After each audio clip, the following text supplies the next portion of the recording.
이번 주 미국의 FOMC 회의를 앞두고 글로벌 시장도 조금 조정을 보였지만 우리 시장 역시 네. 지난주 계속해서 조정을 보이면서 박스권 하단 부근까지 다다랐습니다. 이제 이번 주에는 이 박스권 하단을 짚고 올라서게 될지 아니면 이 하단선에 머물게 될지 또 여러 가지 시나리오들이 있겠죠. 네. 한번 점검해 보도록 하겠습니다. 자, 동양증권 고윤기 연구원 연결돼 있습니다. 안녕하세요. 안녕하십니까? 네, 안녕하십니까? 네, 우선 지난주에 우리 시장부터 점검을 해보도록 하겠습니다. 이번 주에 있을 미국의 FOMC 회의를 앞두고 많이 흔들렸습니다. 4거래일 연속 하락했거든요. 어떻게 보셨나요? 네, 지난주 금요일 한국 증시는 여전히 테이퍼링 우려로 하락 마감을 했습니다. 이번 주 17일과 18일로 예정된 12월 FOMC 회의를 앞두고 나서 테이퍼링 실시에 대한 우려로 하락 마감을 했는데요. 코스피, 코스닥, 양시장 모두 기관의 매수에도 불구하고 외국인의 강한 매도세가 지속적으로 나오면서 지수 상승을 막았습니다. 특히 현재 환율 부분에서 엔화 가치의 지속적인 하락에 따라서 원엔 환율이 지금 1,020원대 부근에서 지속적으로 하락을 하고 있는 상황인데요. 이러한 모습은 아무래도 일본과의 산업 경합도가 높은 한국에는 투자 심리 자체는 안 좋은 모습을 보이고 있습니다. 대부분의 업종이 약세를 띄었고 특히 건설, 전기전자, 운송장비 등 경기 민감주를 중심으로 약세를 보였는데요.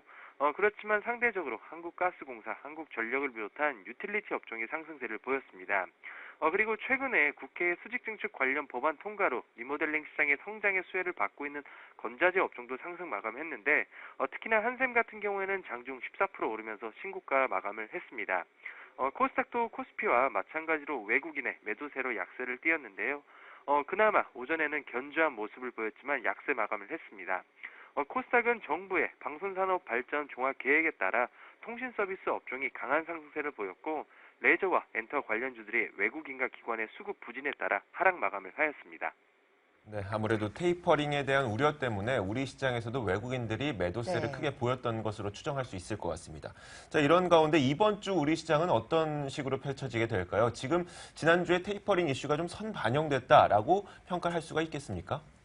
올해 아무래도 가장 중요하다고 할 수 있을 정도로 전 세계 투자자의 이목을 끌고 있는 이벤트가 바로 이번 주에 예정된 FOMC 회의인데요.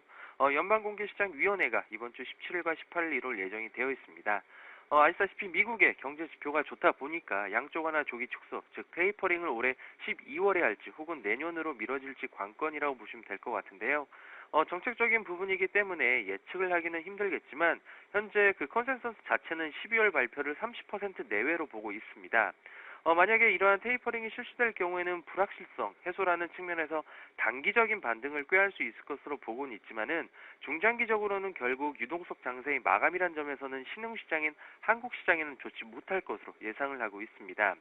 만약 테이퍼링이 내년으로 미뤄질 경우에는 불확실성은 커지겠지만 출구 전략의 우려 자체가 조금은 감소하기 때문에 단기 반등을 할 것으로 전망이 되고 있습니다. 개인적으로는 연중의장 교체와 맞물려 있는 지금 시기이고 하니까 12월 연내 출구 전략을 실시할 가능성은 적다고 판단이 되고 있는 상황이고 내년으로 미뤄질 가능성에 한 표를 던지고 싶은데 또한 이러한 불확실성이 오히려 연장된다는 점에서 시장에 부담을 줄 것으로 판단이 되고 있습니다. 결론적으로 테이퍼링 관련된 이슈는 연내에 이뤄지든 혹은 내년으로 미뤄지든 궁극적으로는 한국 시장에 도움이 되는 요인은 아닐 것으로 판단이 되고 있는데요. 이런 상황에서 20일 날은 미국의 3분기 GDP 확정치가 발표될 예정입니다.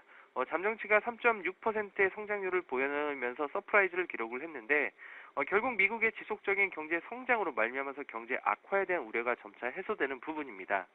이 부분은 결국 선진국 시장, 그중에서도 미국과 신흥국 시장의 디커플링 현상의 심화로 볼 수 있는 부분이라 판단이 되고 있는데요. 지금 전 세계적으로 미국과 일본만 지속적으로 상승을 하고 있는 상황이고 유럽마저도 불확실성한 그런 경제 지표로 뛰는 만큼에 이번 주 또한 조심해야 될 부분이라고 판단이 되고 있습니다. 네, 이번 주도 좀 조심해보자 이렇게 말씀 주셨는데요. FOMC 회의를 아무래도 좀 앞두고 관망 전략을 가져갈까요? 네. 아니면 단기적으로 매매를 해볼까요?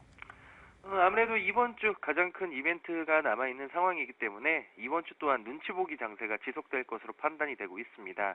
특히나 이제 거래대금 자체도 이제 4조 원도 채 안 되는 그런 아주 저조한 그런 거래대금을 보이고 있는 상황이기 때문에 이번 주 또한 개걸음 장세가 예상이 되고 있는 상황입니다.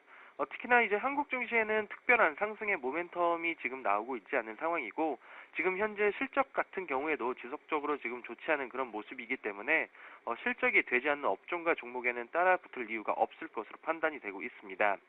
그렇기 때문에 여전히 보수적인 관점을 견지하는 게 좋을 것 같고 오히려 매매를 하신 다음에 FOMC 회의 이후에 어떠한 코멘트가 나올지에 따라서 접근 가능하시는 게 좋을 것 같습니다. 굳이 접근을 하신다면 경기 민감주보다는 경기 방어주 전략으로 접근하시는 전략이 좋을 것 같고 오히려 긴 매매보다는 배트를 조금 짧게 잡으시고 짧은 매매 전략으로 접근하시는 게 좋을 것 같습니다. 관심 종목은 아무래도 뭐 상승 모멘텀이 있을 만한 그런 업종과 종목을 한번 선별을 해보았는데요.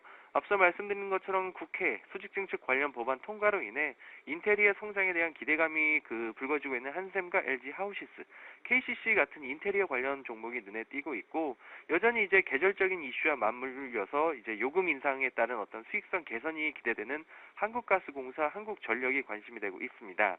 그리고 코스닥 같은 경우에는 오히려 지금 코스피보다는 코스닥에서의 단기 반등이 예상되는 것만큼 낙폭과대의 그런 업종으로 접근을 하시는 게 좋을 것 같은데 아모레드 관련주들 관련해서 AP시스템과 원익 IPS 그리고 이제 모바일 게임, 새로운 어떤 신규 게임에 대한 모멘텀을 받고 있는 컴투스와 게임빌 정도 보시면 좋을 것 같고 최근에 가장 많이 핫한 종목이라고 할 수 있으면 SK 하이닉스입니다.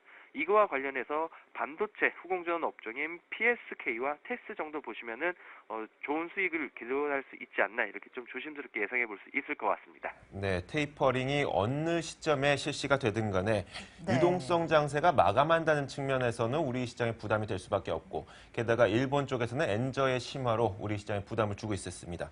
그렇다 보니까 대형 경기 민감주보다는 지금 제시해 주셨던 관심 종목 중에서도 네. 내수라든지 중형주 쪽으로 많은 관심이 쏠리는 것 같습니다. 자, 동양증권 골드센터 목동지점 고윤기 연구원과 함께했습니다. 고맙습니다. 고맙습니다. 네, 감사합니다.